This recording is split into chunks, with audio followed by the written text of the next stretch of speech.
Mae Manon Steffan Ros yn un o awduron mwyaf poblogaidd Cymru, ac mae ei nofel Llyfr Glas Nebo wedi swyno darllenwyr ymhell ac agos. Mae Manon hefyd yn caru darllen.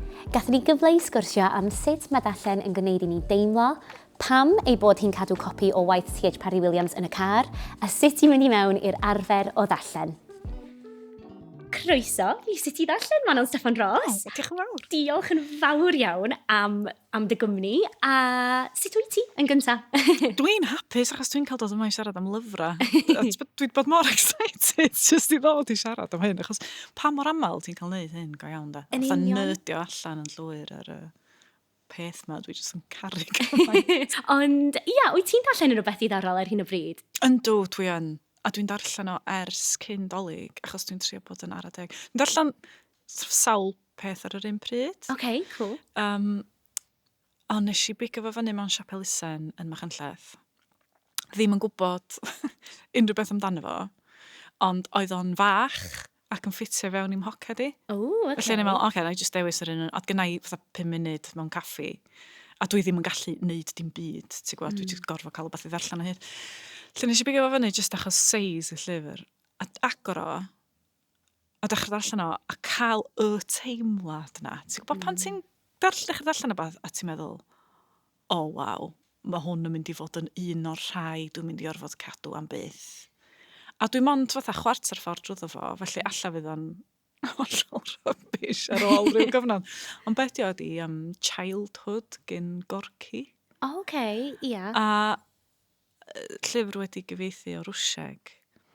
A mae o jyst yn sôn am ei blentyndod o, ei deulu fo. A mae'n dywyll iawn, ti'n gwybod?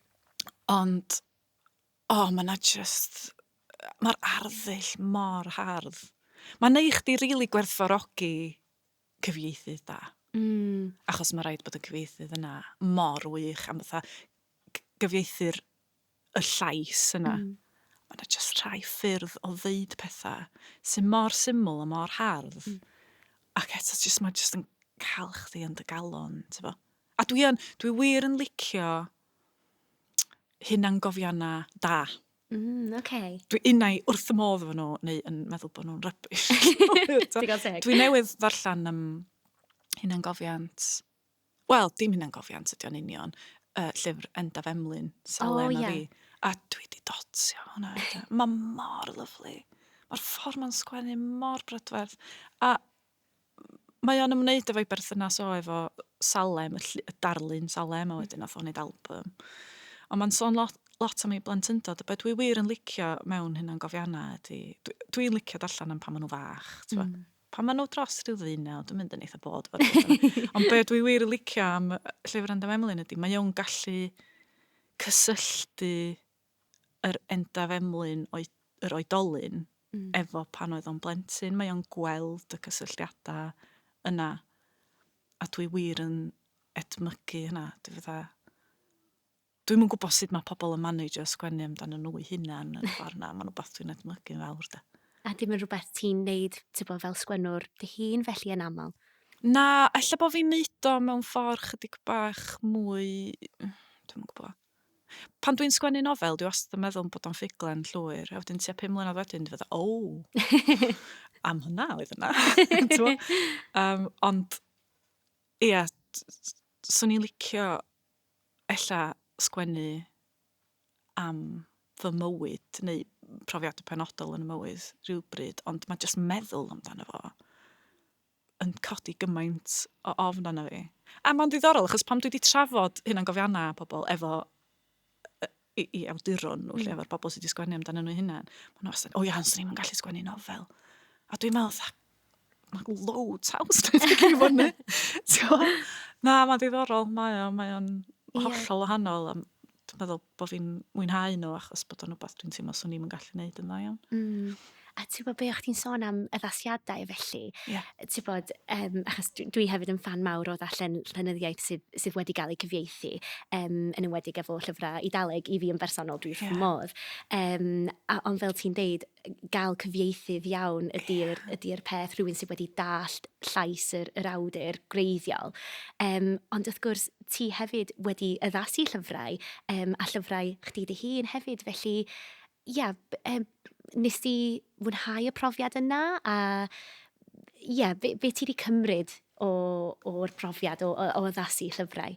Dwi'n meddwl, dwi wedi bod yn addasu llyfrau ers rhai blynyddoedd wan, ond yn ddiweddar. Dwi'n meddwl, achos bod yna bobl yn addasu yn llyfrau fi, dwi'n hapus i addasu llyfrau i Saesneg, ond sgynna i ddim iaith heblaw Cymraeg a Saesneg, felly pan mae'n cael ei addasu iaith arall, dwi'n gorfod dibynnu ar gyfieithydd. Ac wrth gwrs, fydda i byth mewn lle, heblaw bod fi'n dysgu'r iaith, fydda i byth mewn lle i ddarllen y llyfr yna. Felly, mae yna elfen o ymddirieddaeth eitha mawr i control freak fel fi. Ond pan dwi'n cyfieithu llyfrau bobl eraill, dwi'n teimlo fatha yn y flwyddyn ddwytha yma, dwi wedi gwneud 3 llyfr, a dwi'n teimlo fatha bod fi wir yn gwerthfawrogi be mae'n gymryd bron. Yn ddiweddar dwi'n teimlo, pan dwi'n cyfieithu rhywbeth, dwi'n cael yr un teimlad a dwi'n gwneud pan dwi'n sgwennu rhywbeth gwreiddiol. Dwi'n cael yr obsesiwn yna.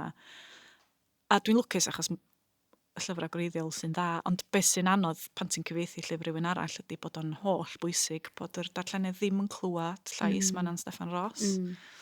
Bod chdi'n gorfod ffeindio'i arddull nhw.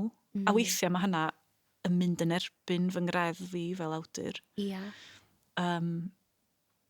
Ond, mae o'n ddiddorol. Dwi'n mwynhau yn fawr iawn, mae'n rhaid fi ddweud. Ond ti'n bod fel ti'n deud, ti hefyd i gael y profiad o gweld dy nofelau di mewn sawl iaith gwahanol. Wrth gwrs efo Llyfr Glas Nebo, mae'n di gael ei cyfieithu, dwi'n siŵr faint erbyn hyn, mae'n dipyn o ieithoedd. Dwi'n siŵr faint.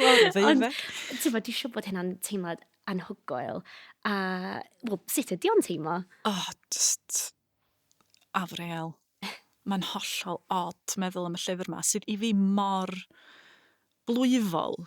Mae o'n digwydd o fewn milltir sgwâr yn llythrennol. A oedd o'n un o'r pethau o'n i'n poeni amdano fo pan ddoth allan yn Gymraeg, oedd o'n i'n meddwl, ydy hwn yn mynd i wneud synwyr i bobl sydd ddim yn abod Nebo, neu ddim. Ac yn sicr wedyn o gyfieithu fo i Saesneg, o'n i'n meddwl, wel, di bobl ddim yn dallt y cyd-destun diwylliannol Gymreig, a mae hwnna'n rhan fawr, ti'n bo? Ond rhywsut mae o weld yn cyfieithu yn eitha llwyddiannus. Dwi'n meddwl bod pobl efo'r un ofna dros y byd, a mae yna lot o ofn yn Llyfr Glas Nebo. A dwi'n meddwl bod pobl, os ti'n darllen ofn person arall, a ti'n gallu uniaethu fo, mae yna rhyw ryddhad yn hynny. Ti'n mynd teimlo mor unig, dwi'n meddwl. A dwi'n meddwl dyna di'r rheswm pam fod yn neud synwyr i lot o bobl gwahanol. Ond mae'r peth ma o fynd efo allan o'i cyd-destun diwylliannol, mae mor ddiddorol, achos weithiau dwi'n mynd cael dim cysylltiad efo'r cyfieithydd o gwbl. Waw. Ond weithiau mi ydw i'n gael e-bost neu beth bynnag. Ac ar hyn o bryd, dwi'n mewn cysylltiad efo'r cyfieithydd Korean. A nath i just danfon neges ar Instagram a dweud, dwi wrth yn cyfieithu dy lyfr chi. Diolch iawn os dwi'n gofyn cwpl o gwestiynau i chdi. Ac yn ei, dim problem. A pethau ti'n mynd ystyried, oedd hi'n gofyn beth i lean to. A nes i sort of esbonio, a nes i dynnu lluniau, neud screenshots o'r we a danfon fi, a dyma bedio, rhan o adeilad sydd yn pwyso yn erbyn y brif adeilad. Ond achos bod Siôn ar Owena yn dringo i dop lean to. Ie, mae yn yr llyfr gymaint yn di. Yndi, ond oedd hi'n dweud, felly, da chi ym Mhrydain, da chi'n mynd i star ben y lean to? A ni fe, na, mae hwnna jyst yn benodol i'r nofel. Ond nath o'n ei fi feddwl, y pethau da ni'n darllen, yr cyfieithiadau da ni'n darllen, yr holl gyd-destun, y pethau diwylliannol o wledydd eraill, does na ddim posib I chdi ddallt o'i gyd. A mae'n wbath hyfryd yn yna, achos mae'n golygu bod Llyfr Glas Nebo yn beth hollol wahanol, peth fydda I byth yn nabod yn Gyrien, ti'n gwybod? Sut fysa chi'n annog pobl I mynd I fewn i'r arfer o wneud hynna, ti'n gwybod? Dwi'n meddwl bod lot ohono fo I beidio disgwyl bod chdi'n mynd I licio bob dim. A dwi'n meddwl allan bod mae ysgolion yn neud job wych, ond weithiau mae'n gallu teimlo fatha ti'n darllen llyfr yn yr ysgol ac allan bod chdi ddim yn mwynhau o. A does na ddim amser I ddeud dwi ddim yn licio'r llyfr yma achos hyn. Ie. Mae ti bron yn teimlo fatha bod chdi fod I licio pethau. Lle pan dwi'n siarad efo plant sydd yn astudio Llyfr Glas Nebo, mae'n hollol iawn I chi beidio licio fo. Os yna beth, os da chi'n licio, os da chi'n licio'r holl beth, os da chi'n meddwl bod y diwedd yn rybys, mae'n gyd yn... Mae genna chi hawl I hynna. A dwi'n meddwl hefyd bod ni'n... Os ti'n neud gaddewid I chdi dy hun, fatha neud rhyw fath o adduned, reit, dwi'n mynd I ddarllen mwy. Mae hwnna'n neud iddo fo swnio fatha cosp, bron, ti'n gwybod? Bod o... Ti fod I fwynhau o. A dwi'n meddwl bod hynna'n gallu mynd ar goll. Bod o'n iawn I chdi ddarllen cwpl o dudalennau o beth dweud, na, dwi'n neud hynna o hyd. A fi na hefyd. Dechrau darllen beth, achos dwi'n meddwl, dio ddim I fod yn rhywbeth I fi stryglo trwy fo, felly allan peidio dechrau efo War and Peace. Ti'n gwybod, a dda, allan eith yr amser ddod lle ti isio darllen rhywbeth sydd yn teimlo fel mwy o fynydd o beth, achos mae hwnna, mae na rhyw fath o bleser gwahanol yn hynna. Ond dwi'n darllen llyfrau fatha Daniel Steele a Jackie Collins a bethau weithiau dwi just eisiau rhywbeth sydd ddim yn mynd I aros efo fi, ddim yn mynd I gael dim dylanwad mawr arno fi, mae'n just yn switch it off. A di hynna ddim werth llai yn darllen rhywbeth literary, ti'n gwybod? Yn union, dwi'n cytuno. Mae o gyd yn iawn. A hefyd, I fi yn bersonol, dwi wir yn mwynhau darllen llyfrau I blant, bobl ifanc.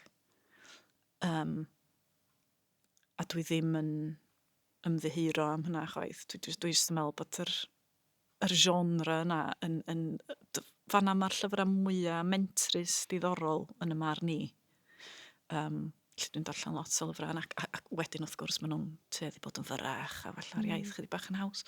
A heina weithiau di'r llyfrau sydd yn aros yn y cof I ni, achos ti'n bod y rhan fwy ohonyn ni os da ni di darllen rhywbeth yn, dwi'n gwybod, yn 15 oed neu bynnag, ti'n bod heina dwi dal I darllen Matilda, ti'n bod gan Roald Dahl, dwi wrth modd efo'r llyfr yna.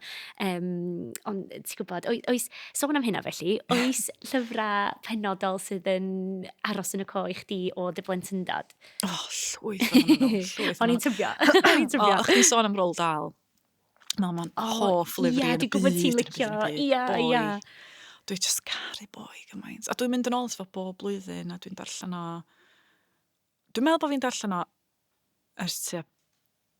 faint fysa fo da? 30 mlynedd, bob blwyddyn. A dwi wastad yn mwynhau... Mae wastad yn upsetio fi eitha lot, achos mae'n llyfr reit drist amdano fo mynd I ffwr I ysgol breswyl o falle. Ond dwi jyst yn teimlo bod yna rhyw onestrwydd hyfryd chwaraeus yn fanna. A dwi jyst wrth modd efo hwnna. Ond hefyd, un o'r dylanwadau mwyaf arna fi pan o'n i'n blentyn oedd fy mam yn darllen I fi ar ôl I fi ddysgu darllen yn annibynnol. Yn eitha pell ar ôl I fi ddysgu darllen yn annibynnol. So o'n i'n darllen lot yn hogan fach. Oedd dim angen iddi hi hypu fo. Ond nathon ni gael I fewn I ryw habit bod oedd hi'n darllen I fi ac o'n i'n brwsio gwallt hi. A wedyn, I fi, mae'r profiad cynnas yna o rannu rhywbeth, efo dy riant. Just chdi ar riant. Dyna di'r teimlad dwi'n chwilio amdano fo wrach. So ti wedi cael profiadau felly fel plentyn, y syniad o darllen ar y cyd, neu rannu stori, ti'n gwybod, fel ti'n deud hyd yn oed fel darllenwr annibynnol, oedd hynna'n dal yn rhywbeth pwysig, y syniad o rannu Di o ddim yn rhywbeth, dydy darllen ddim yn gorfod bod yn rhywbeth ti'n neud ar ben dy hun yn gyfan gwbl, ti'n gwybod? Ie, a dwi'n meddwl o'r peth arall ydy, dwi'n meddwl os di rhiant yn darllen efo plentyn, mae'n gallu, dwi'n gwybod yn hun, ti'n gwybod, gennau 3 o blant, mae'r ddau hynad, wel, yr un canol yn sicr, ddim yn mwynhau darllen.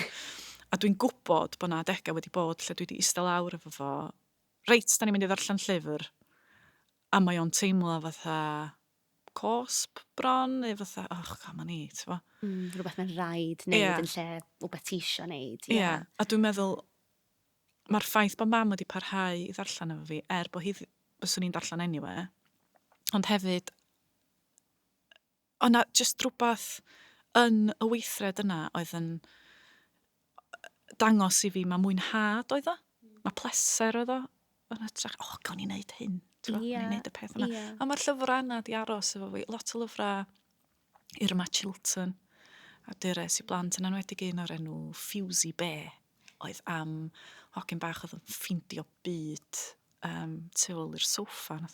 Waw! A mae llwyth o lyfrau Irma Chilton just yn anhygoel. Maen nhw wedi cael ei anghofio braidd, ond maen nhw'n, dwi wedi darllen lot o'n nhw'n ddiweddar a dim mwynhau nhw'n fawr iawn. A wedyn mae yna lot o lyfrau pan o'n i'n iau na hynna, llyfrau plant bach. Oedd yna lot o arfer yng Nghymru adeg yna fod gweisg yn cyhoeddi cyfieithiadau dim o'r Saesneg, ond o ieithoedd eraill. Fel llyfrau Ifan Bifan, un rhan mawr o blentyndod llawer iawn o bobl yng nghenhedlaeth i, ond llyfrau Swedeg oedd ein amwreiddiol. A wedyn oedden nhw'n teimlo yn wahanol i'r cyfieithiadau o bethau Saesneg. Dwi ddim yn erbyn cyfieithiadau o gwbl, dwi'n gwneud nhw'n hun, ond dwi'n meddwl, biti bod ni'n cael cyfieithiadau o ieithoedd eraill bellach, rili, da ni'n cael lot o hynna. Ti'n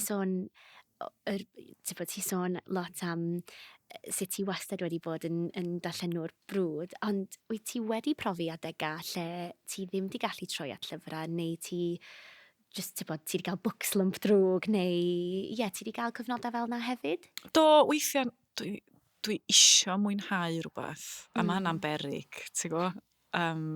Pan ti wir ti'n gweld bod o'n dda, ond allu bod o ddim yr amser iawn i ddarllen yr amser iawn dy fywyd neu yn y flwyddyn neu be bynnag.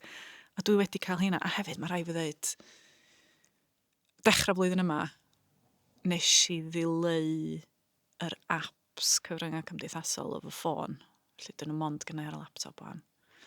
A mae gennau borrow box ar y ffôn, sef yr app llyfrgelloedd. A dwi'n ffeindio heb Twitter a Instagram a Facebook, dwi'n darllen lot mwy. Ac jyst yn teimlo lot gwell. Dwi'n jyst yn licio'r byd lot mwy. Achos, ti jyst yn, mae'r 5 munud bach na fysa chdi'n sgrowlio yn mynd ar ymgolli mewn stori. Mae jyst yn llesol iawn i'r meddwl. Ond dwi'n cael slumps weithiau. A weithiau mae wedi bod yn, mae yna flynyddoedd wedi bod lle dwi ddim wir wedi darllen yn iawn. Ond mae lot o hynna achos bod fi'n teimlo'n euog am be o'n i'n darllen. Bod fi'n teimlo bod fi'n darllen pethau ysgafn a bod hynna ddim werth gymaint. A bellach dwi jyst yn meddwl bod hynna'n rybys. Dwi'n cytuno. Darllen di darllen. It's dim ots beth os mae'n cylchgrawn, os mae'n llyfr, os mae'n barddoniaeth, unrhyw beth. A fel ti'n deud, yr agwedd snobi na. A hefyd, does dim lle. Na, does na rili ddim. A hefyd weithiau, da ni'n tueddu meddwl amdan yn hunain fel dwi unau'n berson storis neu ffeithiol. A weithiau dwi eisiau beth ffeithiol. Yn enwedig os dwi'n ganol sgwennu llyfr yn hun, dwi'n tueddu peidio darllen ffuglen a darllen pethau really nerdy. So chydig wythnosau nôl, nes i fynd i Wrecsam. Na ddo, nes i ddim. Nes i fynd i Port. Dwi'n gwybod lle ddoth Wrecsam. Ac yn Oxfam oedd yna lyfr am hanes pentre Llanfachreth wrth ymyl Dolgella. Sgynna i ddim cysylltiad efo'r pentre, dwi'n gwybod yn byd amdano fo, dwi wedi bod yna unwaith. A nes i brynu fo. A mae'n briliant. A ti'n gwybod, mae jyst yn dweud oedd hanes pwy nath dalu am garreg fedd y person yma a be oedd nhw'n gwerthu yn y siop yma yn 1884. A rywsut, oedd o'n creu y stori yma, o'n i'n gallu gweld y lle, a mae'r peth mwyaf anhebygol rywsut. Ond weithiau dyna, ti'n gallu darllen y bethau yma sydd las o fod yn eitha sych a rhai cyfnod ond dy fywyd, ond mae'n weithiau'n neud sens. Yndi, ia, ti'n iawn. Ia, wyt ti'n berson fel arfer sy'n gosod nod darllen? Ti'n gwybod fel ar ddechrau flwyddyn neu jyst yn gyffredinol ti'n neud hynna o gwbl? Na, dwi ddim. Dwi jyst yn mynd. Achos weithiau neu ddarllen llwyth. Ia. A weithiau, dwi jyst ddim yn teimlo'n iawn. Felly, dwi'n eisiau teimlo'n euog am unrhyw beth sydd ynglyn â darllen. Os dwi ddim yn darllen am wsos, fyddai'n teimlo hynna, de. Os dwi'n mynd chydig ddyddiau heb darllen neu sgwennu, a dweud y gwir, dwi'n teimlo'n drwm. Yr absenoldeb na hefyd, yndi. Dwi'n fatha mae'r byd yn lle lot mwy llwyd i fi os dwi ddim yn neud y ddau beth yna. Ond hefyd dwi'n eisiau mynd i lawr y lôn a teimlo fatha bod o'n ddyletswydd yna fi ddarllen chwaith. Achos fel dwi'n dweud pleser di fod, a weithiau ti'n gorau gweithio i atgoffa dy hun.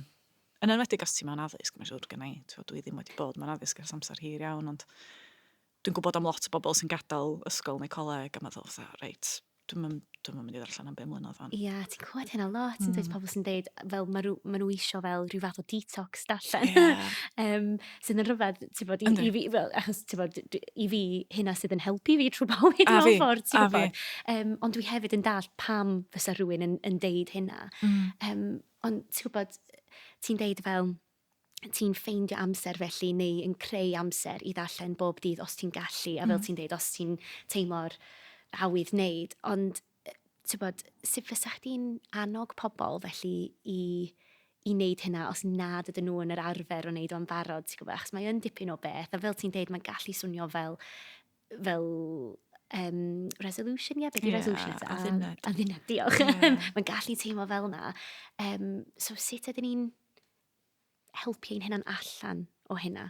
Sgen ti, ti'n bod, cyngor o bosib? I wneud yn siŵr bod chdi'n... Mae chdi wyt ti'n plesio ar chdi go iawn, dim rhyw fersiwn, fatha... Dwi'n meddwl bod ni...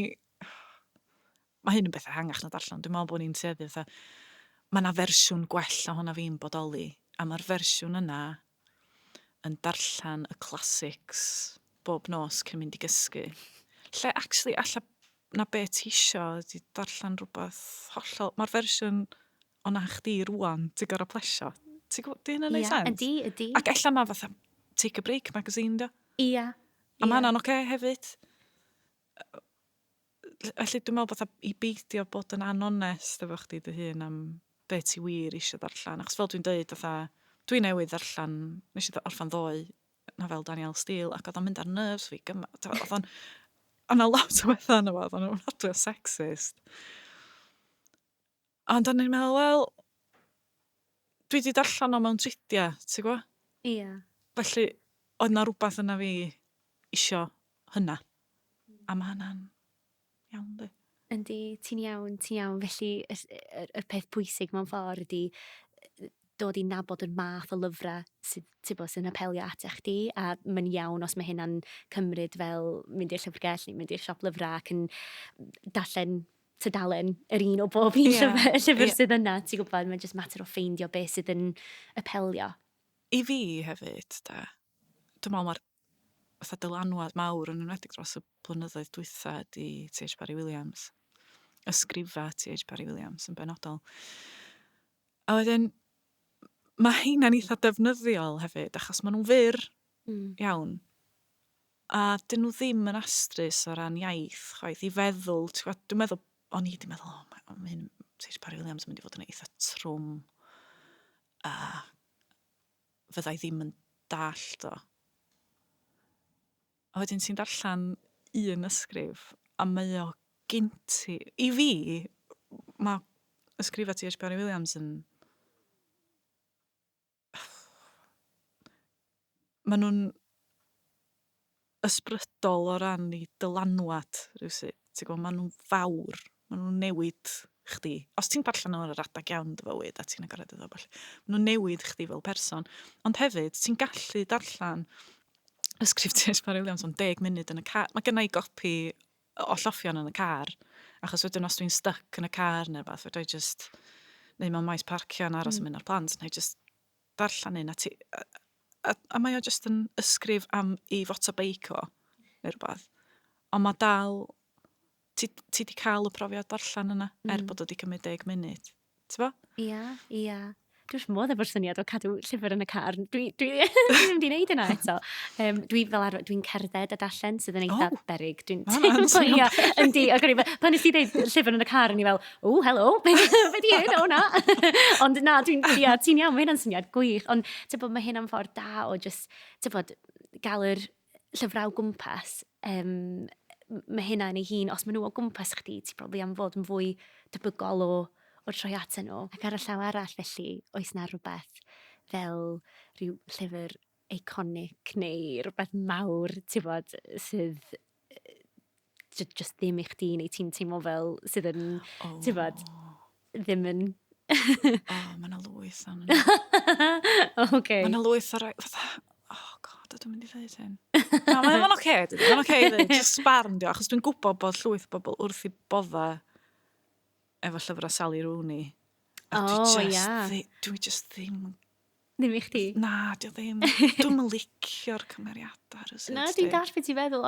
Dwi'n teimlo'r un peth gennau rhyw fath o... nes i joio'r un gynta, yr ail un hefyd. A dwi'n meddwl yr ail un oedd yr un mawr efo'r cyfrestyledu ac ati yn dweud. Ond yr trydydd, na, dim i fi o gwbl. So dwi'n gwybod beth ti'n meddwl. Mae'n rhan o hwnna lle dwi'n meddwl, dwi'n rili casau am dweud yna, achos fel awdur, mae'n wir yn anodd pan, dwi'n meddwl dyna fysa'r critig gweitha sy'n ni'n gallu cael ydy dwi ddim yn licio dy gymeriadau di, achos yn torri'n halon ni. Wel, pan mae pobl di dweud yna. Ond, ti'n gorau derbyn barn ydi o gyd, a mae pobl yn caru'r llyfrau yna, a mae hynna'n briliant. Mae gen i dalent mor anhygoel, mae mor llwyddiannus, ond am ryw reswm i fi, dwi just